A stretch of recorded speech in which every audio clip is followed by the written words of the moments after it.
Hi friends, வணக்கம். Welcome to our channel அனுபவம் புதுமை. சமீபத்தில் நான் ஒரு ஆர்டிக்கல் படித்தேங்க. அந்த ஆர்டிக்கலை உங்கள் எல்லாருக்கிட்டையும் நான் ஷேர் பண்ணணுன்றது எனக்கு தோணுச்சு. அதனால தான் இந்த வீடியோவை நான் ரெக்கார்ட் பண்ணிட்டு இருக்கேன். அதாவது நம்ம கொஞ்சம் வருஷத்துக்கு முன்னாடி குளோனிங் அப்படின்னு ஒரு வேர்டை நம்ம கேள்விப்பட்டிருப்போம். ஒரு மனிதன் போலவே இன்னொரு மனிதனை உருவாக்கலான்ற ஒரு அறிவியல் வளர்ச்சி வந்து குளோனிங் முறைன்னு சொல்லுவாங்க. அந்த குளோனிங் இந்த வேர்டு நீங்கள் நிறைய கேள்விப்பட்டிருப்பீங்க. இந்த குளோனிங் முறையை நடைமுறைக்கு கொண்டு வந்தால் வாழ்க்கையில எல்லாருடைய வாழ்க்கையும் நிறைய பிரச்சனைகள் ஏற்படும். அந்த ஒரு காரணத்துக்காகவே இந்த உலக அளவுல இந்த குளோனிங் முறை மனிதனை உருவாக்குறது வந்து தடை செய்யப்பட்டது. ஆனா இப்ப நம்ம எல்லாரும் இருக்கிறது வந்து டிஜிட்டல் வேர்ல்டுல இருக்கிறோம் இல்லைங்களா? இந்த டிஜிட்டல் வேர்ல்டுல நிறைய அறிவியல் சம்பந்தமா நிறைய கண்டுபிடிப்புகள் கண்டுபிடிச்சிட்டே தான் இருக்கிறாங்க. ஒரு மொபைல் போன்ல நீங்க எடுத்தீங்கன்னா உலகத்தையே நம்ம பார்க்கக்கூடிய அளவுக்கு முன்னேற்றம் ஏற்பட்டிருக்கு. இது அறிவியலின் வளர்ச்சியை தான் நமக்கு காட்டுது இல்லைங்களா? ஸோ எந்த ஒரு அறிவியல் வளர்ச்சியும் நல்லதுக்கு தான் பயன்படணுமே தவிர அது தீய செயலுக்கு பயன்படக்கூடாதுங்கிறது தான் ஒரு உண்மையான கருத்து. ஆனால் எத்தனை பேர் நம்ம எல்லாரும் ஃபாலோ பண்ணுறோன்றது ஒரு பெரிய கேள்விக்குறியாக தாங்க இருந்துட்டு இருக்கு. இப்போ நம்ம டிஜிட்டல் வேர்ல்டில் நம்ம வாழ்ந்துட்டு இருக்கோம் இல்லைங்களா? இப்போ நம்ம யூஸ் பண்ணுற எல்லா கேட்ஜெட்ஸும் டிஜிட்டல் கேட்ஜெட்ஸ் தாங்க. இப்போ புதுசா ஒரு டெக்னிக்கல் இன்வென்ஷன் வந்திருக்கு. அது என்னது எல்லாருக்குமே தெரியும். எல்லாருமே நம்ம பேசிட்டு இருக்கோம் ஏஐ ஏஐ அப்படி சொல்லிட்டு இருக்கோம் இல்லைங்களா? அந்த ஏஐ அப்படின்னா என்னங்க? Artificial intelligence. ஸோ ஆர்டிஃபிஷியல் இன்டெலிஜென்ஸுங்கிறது எந்த அளவுக்கு நல்லதோ அந்த அளவுக்கு கெட்டதும் கூடங்க. இப்போ இந்த ஆர்டிஃபிஷியல் நம்ம ஏற்கனவே நான் சொன்ன பாருங்க, இந்த குளோனிங் முறை அது ஒரு டெக்னிக்கல் இன்வென்ஷன் தான். அந்த குளோனிங் முறைங்கிறது ஒரு மனிதனை போல இன்னொரு மனிதனை உருவாக்குனா வாழ்க்கையில ரொம்ப பிரச்சனை வரும்னு சொல்லிட்டு தான் அந்த குளோனிங் முறையே தடை செய்யப்பட்டது. உலக அளவில் தடை செய்யப்பட்டது. இப்போ நான் சொல்ற ஆர்டிஃபிஷியல் இன்டெலிஜென்ஸ் சொல்றோம் இல்லைங்களா? இந்த ஆர்டிஃபிஷியல் இன்டெலிஜென்ஸை பயன்படுத்தி டிஜிட்டல் குளோனிங் ஸ்கேம் அப்படின்ற ஒரு ஸ்கேம் புதுசா இப்போ நடைமுறையில் இருந்துட்டு இருக்குங்க. இது டிவிலையும் ரேடியோலையும் எல்லா இடத்துலையுமே வந்து ஒரு அவேர்னஸ் கிரியேட் பண்ணிட்டு தான் இருக்கு கவர்மெண்ட். ஆனாலும் முழுமையாக அதை தடுக்க முடியலைங்க. ஆர்டிஃபிஷியல் இன்டெலிஜென்ஸ் குளோனிங் ஸ்கேமை பற்றி தான் இப்போ நான் பேச போகிறேன். மிடில் ஏஜ் பீப்புள் இருக்காங்களா, அவங்களுக்கு வந்து டச் ஸ்க்ரீனை ஹேண்டில் பண்ணுறதுன்றது அந்த அளவுக்கு புரிதல் கிடையாது. அதனால நம்ம எல்லாரும் வந்து ஹெல்ப் பண்ணுவோம். கொஞ்சம் இந்த ஃபோன் ஒர்க் பண்ணல பாருப்பா, இந்த நம்பர் ஆக்டிவேட் ஆகலை பாரு, ஏதாவது இந்த ஓடிபி வந்திருக்கா கொஞ்சம் பாருங்க, எனக்கு பார்க்க தெரியல அப்படிலாம் ஹெல்ப் கேட்பாங்க இல்லைங்களா? நாமளும் அவங்களும் ஐயோ பாவம் கொஞ்சம் வயசானவங்க அப்படின்னு அவங்க ஹெல்ப் பண்ணலாம் சொல்லிட்டு நம்ம என்ன பண்ணுவோம், அவங்க ஃபோனை வாங்கி நம்ம அவங்க என்ன கேட்குறாங்களோ அதுக்கு நம்ம ஹெல்ப் பண்ணுறதுக்காக நம்ம பார்ப்போம்.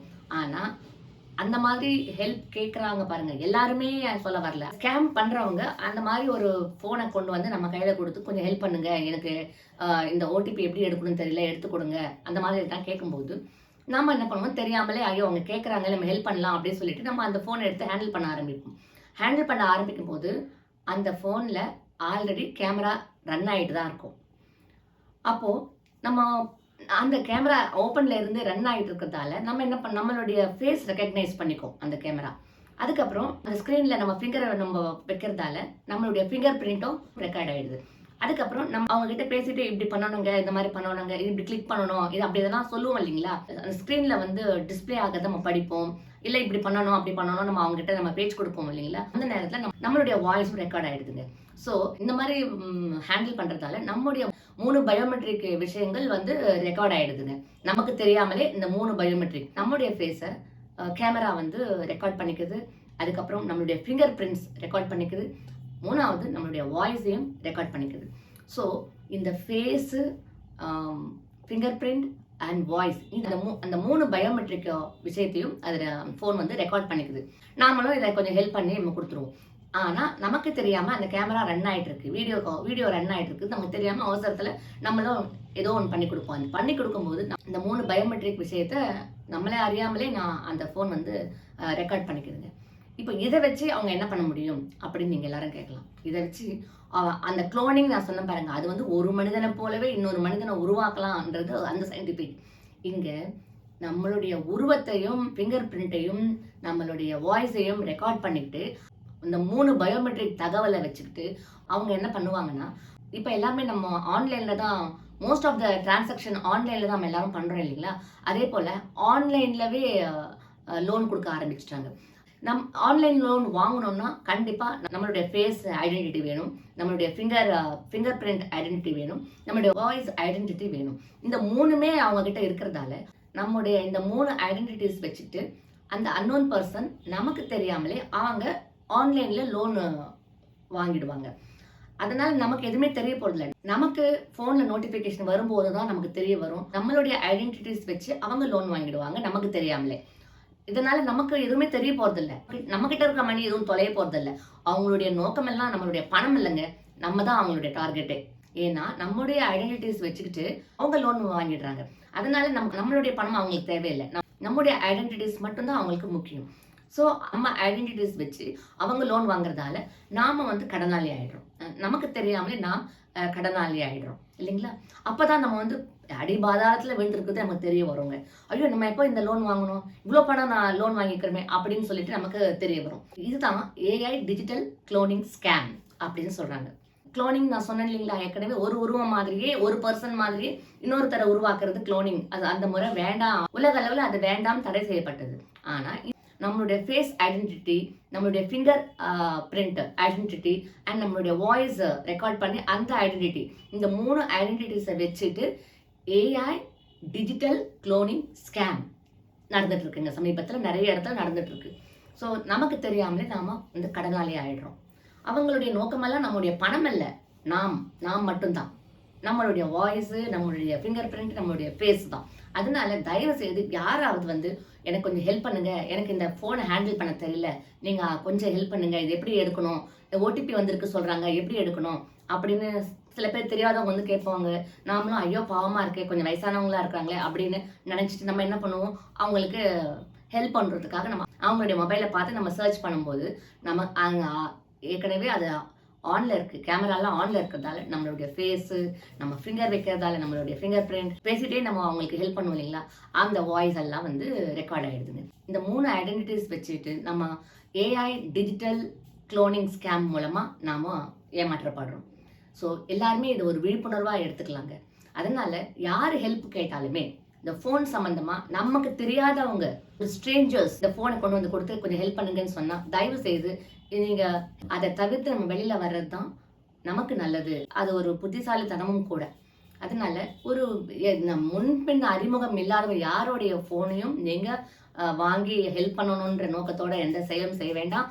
நம்முடைய போனோ, நம்மளுடைய டீட்டெயில்ஸோ, எந்த ஒரு விஷயமோ நமக்கு தெரியாதவங்க கால் பண்ணி கேட்டாலும் சொல்லக்கூடாது. நமக்கு தெரியாத ஸ்ட்ரேஞ்சர்ஸ் யாருன்னா வந்து உங்க போனை கொடுங்க, கொஞ்சம் எனக்கு அங்கே இருக்கிறவங்க காண்டாக்ட் பண்ண முடியல என் ஃபோனில் அப்படின்னு கேட்டாலும் நம்முடைய மொபைலில் வந்து அவங்க நம்மளுடைய ஃபோன் அவங்களுக்கு மற்ற ஸ்ட்ரேஞ்சர்ஸ்க்கு முன்ன அறிமுகம் இல்லாதவங்களுக்கு நம்முடைய ஃபோனையும் அவங்களுக்கு கொடுக்கக்கூடாதுங்க. இதன் மூலமாக நமக்கு நிறைய பிரச்சனைகள் வர்றதுக்கு வாய்ப்பு இருக்குது. இந்த ஒரு விஷயங்க. அடுத்தது நான் என்னுடைய வீட்டிலேயே நடந்த விஷயத்தை நான் இப்போ உங்ககிட்ட ஷேர் பண்ண போகிறேன். இதுவும் டிஜிட்டல் ஸ்கேம் தாங்க. இந்த டிஜிட்டல் ஸ்கேம்லேயே நீங்கள் பார்த்தீங்கன்னா ரிட்டையர்டு பர்சனை தான் அவங்க டார்கெட் பண்ணுறாங்க. வீட்டில் இருக்கிற கொஞ்சம் மிடில் ஏஜ் பீப்புளை வந்து அவங்களோட நம்பர் எப்படியாவது எடுத்துக்கிட்டு அந்த நம்பரை வந்து காண்டாக்ட் பண்ணுறாங்க. காண்டாக்ட் பண்ணி அவங்க வந்து வீடியோ கால் மூலமாகவே வந்து ஒரு போலீஸ் யூனிஃபார்மில், ஒரு போலீஸ் ட்ரெஸ்ஸில் வந்து இந்த மாதிரி உங்கள் நம்பர் இதுதானா அப்படின்னு ஃபஸ்ட்டு கேட்குறாங்க.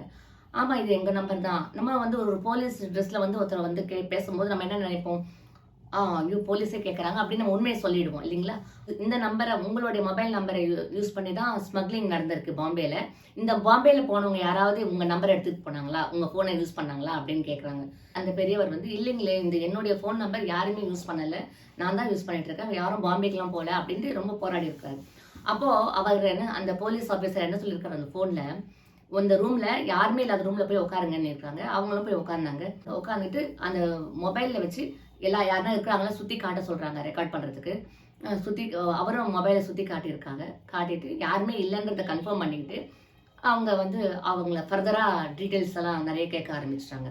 உங்களுடைய மொபைல் நம்பர் மூலமாக தான் எனக்கு தெரிய வந்தது ஸ்மக்லிங் நடந்திருக்கு அப்படின்னுட்டு, அதனால நாங்கள் வந்து உங்களை டிஜிட்டல் அரெஸ்ட் பண்ண போகிறோம் அப்படின்னு சொல்கிறாங்க. ஒரு தனியாக ஒரு பெரியவங்க வீட்டில் இருக்கிறாங்க, அவர் வயதானவர். நம்ம நம்பரை வந்து ஸ்மக்லிங்கில் எப்படி போச்சு, அதுவும் பாம்பே இவர் இருக்கிறது சென்னை, ஸ்மக்லிங் நடந்தது பாம்பேல, நம்ம நம்பர் யூஸ் பண்ணியிருக்காங்கன்னு சொல்கிறாங்களே எப்படி ஏதுன்னு அவர் ரொம்ப பதட்டம் அடைஞ்சு, இல்லை என் நம்பர் யாருக்கும் கொடுக்கல அதை தான் போராடிட்டு இருக்காங்க. அப்போ இல்லை நாங்கள் டிஜிட்டல் அரெஸ்ட் பண்ண போகிறோம் அப்படின்னு ஒரு வார்த்தை சொன்ன பிறகு அவர் நிஜமாவே பயந்து போயிட்டு என்ன பண்ணணும் எனக்கு தெரியலையே அப்படின்னு கேட்கும்போது, ஆக்சுவலாக இவரோட ஃபோன் யார்கிட்டையும் போகல. ஆனால் அவங்க போலீஸ் ட்ரெஸ்ஸில் வந்து அவரை மிரட்டி கேட்டதால பயந்து போயிட்டு என்ன பண்ணணும் இப்போ அப்படின்னு கேட்டதுக்கு ஒரு அமௌண்ட் சொல்லி இந்த அமௌண்ட்டை வந்து நான் சொல்ற நம்பருக்கு அனுப்பி விடுங்க, நாங்க வந்து இதை நாங்க பாத்துக்கிறோம், இந்த கேஸை நாங்க க்ளோஸ் பண்ணிடுறோம், நீங்க ஒன்றும் பயப்பட வேணாம் அப்படின்னு சொல்லியிருக்காங்க. அந்த நேரம் பார்த்து தான் நான் அந்த வீட்டுக்கு போயிருக்கேன். கதவு திறந்திருக்கு, மெயின் கதவு. ஒரே ஒரு அந்த அறை மட்டும் மூடி கிடந்தது. அந்த அறையை திறந்து பார்க்கும்போது அந்த பெரியவர் கையில ஃபோன் இருக்கு. அந்த ஃபோன்ல ஒரு போலீஸ் ட்ரெஸ் போட்ட ஒரு பர்சன் வந்து அவர்கிட்ட பேசிட்டு இருக்கிறத நான் பார்த்தேன். அவருக்கு வேத்து வேத்து கொட்டிருந்தது. என்ன ஆச்சு ஏதாச்சுன்னு கேட்கும்போது அவர் நடந்த விஷயம் சொன்னாரு. அதுக்குள்ளே அந்த போலீஸ் வந்து கட் பண்ணிட்டாரு. வீடியோ கால்ல இருந்து கட் பண்ணிட்டாரு. என்ன ஏதுன்னு கேட்கும்போது எல்லாத்தையுமே எக்ஸ்பிளைன் பண்ணாங்க. அப்போதான் நான் சொல்ல வந்தேன், இது வந்து டிஜிட்டல் அரெஸ்ட் சொல்றதெல்லாம் சும்மா போய் அவங்க உங்களை ஏமாத்திருக்காங்க. இதெல்லாம் நீங்க ஃபர்தரா டீடைல்ஸ்லாம் அவங்க கொடுக்க கூடாது. இந்த மாதிரி ஏதாவது கால் வந்தா நீங்க எடுக்காதீங்க. இப்பதான் எல்லா இடத்துலயுமே இதை பத்தி அவேர்னஸ் கொடுத்துட்டு தான் இருக்காங்க. டிவில, ரேடியோல எல்லா இடத்துலயுமே ஆல்மோஸ்ட் கொடுத்துட்டு தான் இருக்காங்க இந்த அவேர்னஸ். இந்த விழிப்புணர்வு எல்லாருக்கும் இன்னும் சென்று அடையலைங்க. அதை நான் சொன்ன பிறகுதான் அந்த பெரியவர் சுதாரிச்சுக்கிட்டு டீடைல்ஸ் தான் இனிமேல் நான் கொடுக்க மாட்டேன், அவங்க இந்த மாதிரி சொல்லி மிரட்டினாங்க, இந்த நம்பரை ட்ராக் பண்ணி அவங்க அதன் மூலமா அவங்கள டிஜிட்டல் அரெஸ்ட் அப்படியே உங்ககிட்ட இருந்து அமௌண்ட் பறிக்கணுன்றதுக்காக ஒரு பயமுறுத்தி இருக்காங்க. இனிமே இப்படியெல்லாம் ஒரு கால் வந்தா தயவுசெய்து அட்டன் பண்ண வேண்டாம் அப்படின்னு சொல்லி நான் அந்த விஷயத்துல இருந்து நான் வெளில கொண்டு வந்தாங்க. ஸோ இது நான் கண்கூட கண்ட இன்சிடென்ட் இது. அதனால தான் உங்ககிட்ட ஷேர் பண்றேன். இந்த மாதிரி டிஜிட்டல் ஸ்கேம் எல்லாம் வந்து இந்த நடுத்தர வயது மக்களை தான் அவங்க டார்கெட் பண்றாங்க. பென்ஷனர்ஸ், ரிட்டையர்ட் பர்சன்ஸ் இருக்கிறாங்க இல்லைங்களா, அவங்கள அவங்க டார்கெட் பண்றாங்க. ஸோ அதனால அன்னோன் கால்ஸோ அன்னோன் பீப்புள் யாராவது ஃபோன் பேசியோ வீடியோ கால் பண்ணியோ உங்களை யாராவது டிஜிட்டல் அரெஸ்ட் அப்படி இப்படி யாராவது சொன்னால் தயவு செய்து நீங்கள் யாரும் அதுக்காக பயப்பட வேண்டிய அவசியம் இல்லை. அந்த காலை கட் பண்ணிடுங்க. அந்த ஃபோனை நீங்கள் அட்டன் பண்ண வேணாம். அந்த காலை நீங்கள் கட் பண்ணிட்டாலே போகிறோம், அவ்வளோதாங்க. இது நானே நேரில் கண்ட இன்சிடென்ட். இது இன்னொரு இன்சிடென்ட் நான் சொல்ல போகிறேன். படிக்காத ஒரு லேடி, அவங்க வந்து வீட்டு வேலை செய்கிறவங்க. இதுவும் நான் பார்த்த விஷயம்தான். அவங்களும் டச் ஸ்க்ரீன் ஃபோன் வச்சுருக்காங்க. அந்த ஃபோனை சரியாக யூஸ் பண்ணுறதுக்கு தெரியாது அவங்களுக்கு. ஆனாலும் எல்லாரும் வச்சுருக்காங்கன்னு அவங்களும் ஆசைப்பட்டு அந்த டச் ஸ்க்ரீன் ஃபோனை வாங்கிக்கிட்டு அதுலேயே ஜிபே எல்லா ஃபெசிலிட்டியும் டவுன்லோட் பண்ணி மற்றவங்க கிட்ட கொடுத்து எல்லாருமே டவுன்லோட் பண்ணி வச்சுருக்காங்க. அவங்க அவங்களோட ரொம்ப க்ளோஸாக பழகின ஃப்ரெண்ட்ஸுக்கிட்டெல்லாம் அவங்க ஃபோனை வந்து கொடுத்து ஜிபே பண்ணுறது இதெல்லாம் விதமான விஷயங்களும் அவங்க செஞ்சுருக்காங்க. அவங்க கூட இருக்கிற ஃப்ரெண்ட்ஸுங்கிட்ட சொல்லி, ஏன்னா அவங்களுக்கு அந்த ஜிபே எப்படி பண்ணணும்னு தெரியாது, பேங்க் பேலன்ஸ் எப்படி பார்க்கணுங்கிறதும் தெரியாது. ஆனால் அவங்க எல்லா பேங்க் டீட்டெயில்ஸு, ஜிபே எல்லாமே வந்து ஜிபே ஆப் எல்லாமே அந்த ஃபோனில் வச்சுருக்காங்க. அவங்களோடய பழகின ஃப்ரெண்டு, ரொம்ப க்ளோஸாக பழகினவங்களை வச்சு தான் ஜிபே பண்ணுறது, பேங்க் பேலன்ஸ் பார்க்குறது எல்லாமே எல்லா ஆக்டிவிட்டீஸும் அவங்க ஃப்ரெண்டை வச்சு தான் அந்த லேடி பண்ணியிருக்குது. அவங்க பாவம் ரொம்ப சிறுக சிறுக சேர்த்து வச்ச பணத்தை அவங்க கூட ஃப்ரெண்டுன்னு சொன்ன பாருங்க, அந்த ஃப்ரெண்டு அவங்க தானே ஹேண்டில் பண்ணுறாங்க அந்த ஜிபே விஷயம். அவங்களுடைய ஃபோன் ஃபுல்லாக ஹேண்டில் பண்ணுறதெல்லாம் அவங்களுடைய ஃப்ரெண்டு தான். இவங்க ஒன்லி கால் மட்டும்தான் இவங்க அந்த ஃபோனை வச்சு அட்டன் பண்ணுவாங்க. அதுக்கப்புறம் சில வீடியோஸ், யூடியூப் வீடியோஸ் ஏதோ பார்ப்பாங்க போல இருக்கு, அவ்வளோதான். மிச்சபடி இந்த பேங்க் விஷயங்கள், ஜிபே விஷயங்கள் எல்லாம் அவங்க ஃப்ரெண்டு தான் ஹேண்டில் பண்ணிட்டு இருந்தாங்க. நிறைய சிறுக சிறுக சேர்த்து நான் குறிப்பிட்ட அமௌண்ட் வந்த பிறகு ஜுவல்ஸ் வாங்கலாம், ஏதாவது ஜுவல் வாங்கலாம் அப்படின்ற ஒரு வழக்கம் அவங்ககிட்ட இருந்திருக்கு. கொஞ்ச நாளா அவளுடைய ஃப்ரெண்டுன்னு சொன்ன பாருங்க, ஃபோன் ஹேண்டில் பண்றவா, இவருடைய பேங்க் டீடைல்ஸ் ஜிபே எல்லாம் ஹேண்டில் பண்ணுவா சொன்ன பாருங்க, அந்த பொண்ணு வந்து வெளியூருக்கு போறேன், எனக்கு வந்து வெளியூர்ல வேலை கிடைச்சிக்கு நான் போறேன் அப்படின்னு சொல்லிட்டு இவர்கிட்ட சொல்லிட்டு அவ போயிட்டு இருக்காங்க. இந்த பொண்ணு என்கிட்ட கொண்டு வந்து அந்த ஃபோனை கொடுத்து, எனக்கு பேலன்ஸ் எவ்வளோ இருக்கு கொஞ்சம் பாருங்க என் ஜிபேல அப்படின்னு கேட்டா. ஏன்னா நான் நிறைய சேர்த்து வச்சிருக்கேன், இப்போ அதை கொண்டு போய் நான் நகையை வாங்கலான்னு இருக்கேன், நான் பாருங்க பேலன்ஸ் எவ்வளோ இருக்கு பாருங்க அப்படின்னு கேட்டேன். நானும் அதை வாங்கி அந்த பேங்க் பேலன்ஸ், ஏன்னா எனக்கு தெரிஞ்ச பொண்ணு தான் அது, அதனால பேங்க் பேலன்ஸ் எவ்வளோன்னு பார்த்தா 200 சில்லறை தாங்க இருந்தது இந்த பேங்க் பேலன்ஸ். உனக்கு பேங்க் பேலன்ஸ் 200 சில்லறை தான் இருக்கு அப்படின்னு. அவளுக்கு ரொம்ப ஷாக் ஆயிடுச்சு. என்ன சொல்றீங்க நீங்க, நான் நிறைய சேர்த்து வச்சிருக்கேன், நகை வாங்குற அளவுக்கு நான் சேர்த்து வச்சிருக்கேன், கொஞ்சம் கூட செலவு பண்ணாம நான் சிறுக சேர்த்து வச்சிருக்கேன், கிட்டத்தட்ட நான் 1 லட்சத்துக்கிட்ட நான் சேர்த்து வச்சிருக்கேன் அப்படின்னு அந்த பொண்ணு என்கிட்ட சொன்னான். நீயே பாரு 200 ரூபாய் தான் இருக்கு அப்படின்னு நான் அவட்ட சொன்னேன். அவளால நம்பவே முடியல. நீங்க என்ன சொல்றீங்க, நல்லா பாருங்க திருப்பி திருப்பி கேட்கிறேன். சரி பாவமா இருந்த பார்க்கும்போது, சரி நான் அவளை இந்த டிரான்சாக்ஷன் ஹிஸ்ட்ரி இருக்கும் இல்லைங்களா, அந்த டிரான்சாக்ஷன் ஹிஸ்ட்ரியில நான் போய் பார்த்தேன். இந்த பொண்ணுடைய ஃப்ரெண்டுன்னு சொன்னான் பாருங்க, அந்த ஃப்ரெண்டோடைய பேரு அந்த டிரான்சாக்ஷன் ஹிஸ்ட்ரியில இருக்கு. அவன் என்ன பண்ணியிருக்கா, அப்பப்போ கொஞ்சம் கொஞ்சம் லம்சம் அமௌண்ட் எடுத்து கடைசியாக ஃபைனலாக வந்து மொத்தம் அமௌண்ட்டை எடுத்துட்டு இருக்காங்க. மிச்சம் 200 ரூபாய் தான் பேலன்ஸ் அந்த ஃபோனில் இருந்திருக்கு. டிரான்சாக்ஷன் ஹிஸ்ட்ரியை பார்த்து நான் அவட்ட சொன்னேன், இந்த நாள் அந்த டேட் எல்லாம் சொல்லி இந்த இடத்துல இந்த டைம்லலாம் அந்த பொண்ணு பணம் எடுத்திருக்காளே உனக்கு தெரியுமா அப்படின்னு கேட்டேன். கேட்டதுக்கு இல்லை எனக்கு தெரியாது, நான் எடுக்க சொல்லலையே பணத்தை அப்படின்னு அந்த பொண்ணு அழ ஆரம்பிச்சிட்டான். இந்த டேட்டு டைம் எல்லாம் பார்த்து சொன்னேன், இந்த டைமில் இந்த டேட்டில் அவள் பணம் இவ்வளோ அமௌண்ட் எடுத்திருக்கா. கிட்டத்தட்ட 1 லட்சம் ரூபாய் பணத்தை அந்த பொண்ணு எடுத்துட்டு கடைசியாக வெளியூரில் எனக்கு வேலை கிடைச்சிருக்கு நான் கிளம்புறேன்னு சொல்லிட்டு ஊரை விட்டே போயிட்டான். ஸோ இந்த மாதிரி இந்த பொண்ணு பாவம், அந்த பொண்ணுக்கு துணையே யாரும் கிடையாது, சிங்கிள் லேடி தான். ஒரு 4-5 வீட்டில் வேலை செஞ்சு சிறுக சிறுக சேவ் பண்ணி வச்சிருந்தா. கிட்டத்தட்ட 1 லட்சம் ரூபாய் அவள் சேவ் பண்ணி வச்சிருந்தா. அந்த பணத்தை எடுக்கிறதுக்காக தான் என்கிட்ட வந்து காட்டினா எவ்வளோ பேலன்ஸ் பாருங்க. அதை பார்க்கும்போது தான் அந்த டிரான்சாக்ஷன் ஹிஸ்ட்ரியில் அந்த அவளுடைய ஃப்ரெண்டு எவ்வளோ பணம் எடுத்துருக்கலான்னு தெரிய வந்தது. அது சொன்ன அப்புறம் அந்த பொண்ணுக்கு ரொம்ப அழ ஆரம்பிச்சிட்டா. நான் அவளுக்கு சொன்ன அறிவுரை என்னன்னா, உனக்கு வந்து இந்த மொபைல், இந்த டச் ஸ்க்ரீன் ஃபோனே உனக்கு தேவையில்லாத விஷயம். சரி, எல்லாரும் போல நீயும் ஆசைப்படுற, அதனால டச் ஸ்க்ரீன் வாங்கினேன். ஏன்னா சில ஏதோ வீடியோஸ் எல்லாம் பார்ப்பான்றதுக்காக ஆசைப்படுறதுல தப்பு இல்லை, வாங்கிக்கிட்டேன். ஆனா இந்த பணம் சம்பந்தப்பட்ட விஷயம், இந்த பேங்க் டீடைல்ஸ், இந்த ஜிபே ஆப், இதெல்லாம் வந்து அதை பத்தி எதுவுமே தெரியாதவங்க தயவு செய்து போன்ல இந்த ஆப் எல்லாம் நீங்க வச்சுக்காதீங்க. எந்த ஒரு பேங்க் டீடைல்ஸும் உங்க போன்ல இருக்க வேண்டாம். டச் ஸ்கிரீன் போனை பத்தி எதுவுமே தெரியாதவங்க பேங்க் சம்பந்தப்பட்ட எந்த விஷயமும் நம்ம போன்ல வச்சுக்க கூடாது. அதே போல இந்த ஜிபே ஆப் கூட நமக்கு தேவையில்லை. கேஷே எடுத்துக்கோங்க. உங்களுக்கு வேணும்னா ஏடிஎம் கார்டு இருக்கவே இருக்கு. தேவையான போது அந்த ஏடிஎம் கார்டை வச்சு நம்ம பணத்தை எடுத்து நம்ம செலவு செஞ்சுக்கலாம். நான் அந்த பொண்ணுக்கு கொடுத்த அறிவுரை இதுதான். ஏடிஎம் கார்டு, பேங்க்ல இருந்து ஏடிஎம் கார்டு வாங்கிக்கோ, ஒரு வாட்டி கத்துக்கோ, கத்துக்கிட்டு உனக்கு தேவைப்படும் போதெல்லாம் அந்த ஏடிஎம் கார்டை வச்சு நீ பணத்தை எடுத்து நீ உனக்கு வேண்டியதை நீ வாங்கிக்கலாம். எதுக்கு இந்த ஜிபே ஆப்லாம் நீ வச்சுக்கிட்ட? இப்ப பாரு, அந்த ஜிபே எப்படி ஹேண்டில் பண்ண தெரியாததால ஃப்ரெண்டு கிட்ட சொல்லி சொல்லி அதை நீ ஹேண்டில் பண்ணியிருக்கிற. அவ உங்ககிட்ட இருக்கிற அமௌண்ட் அவ பார்த்து மொத்த அமௌண்ட்டை அவ எடுத்துட்டு போயிட்டா. இந்த டச் ஸ்கிரீன் மொபைலை பத்தி தெரியாதவங்க இந்த மாதிரியான ஃபினான்ஷியல் இஷ்யூ சம்பந்தப்பட்ட ஆப் எல்லாம் வந்து அதுல நீங்க டவுன்லோட் பண்ணி வச்சுக்காதீங்க. இப்ப நான் சொன்ன அந்த 3 இன்சிடென்ட்டும் பாருங்க. அந்த ஏஐ டிஜிட்டல் குளோனிங் ஸ்கேம் அது எவ்வளவு பெரிய ஆபத்தை நமக்கு கொண்டு வந்து விடுது. நம்மளை வந்து நம்ம அறியாமலே கடனாளி ஆக்கிடுது. அடுத்தது டிஜிட்டல் அரெஸ்ட்னு ஒரு ஸ்கேம் வந்தது இல்லைங்களா? அதுல இருந்து எப்படி நம்ம வெளியில வரலாம்? அதாவது அந்த மாதிரி unknown strangers, unknown spam calls எல்லாம் அட்டன் பண்ணக்கூடாது. அப்படி யாருன்னா வீடியோ காலில் வந்து போலீஸ் ட்ரெஸ்ல வந்து ஏதாவது உங்க டிஜிட்டல் அரெஸ்ட் பண்றோம் அந்த மாதிரி ஏதாவது வீடியோ கால் வந்துன்னா நீங்க கால் கட் பண்ணிட்டு வெளில வந்துட்டே இருக்கணும். அது டிஜிட்டல் அரெஸ்ட்னு ஒரு ஸ்கேம். அடுத்தது நான் சொன்ன இந்த நாலேஜே இல்லாம ஒரு பாவம் அந்த பொண்ணு, இந்த டச் ஸ்கிரீன் போன் பத்தி எந்த நாலேஜும் தெரியாத அந்த பொண்ணு இன்னொருத்தரை நம்பி ஜிபே ஆப்பை ஹேண்டில் பண்ண வச்சு அதன் மூலமா அவன் நஷ்டம் அடைஞ்சது தான் மிச்சம் இல்லைங்களா? இந்த மாதிரியான ஸ்கேம் எல்லாம் இப்ப சர்வ சாதாரணமா நடந்துட்டு இருக்குங்க நடைமுறை வாழ்க்கையில.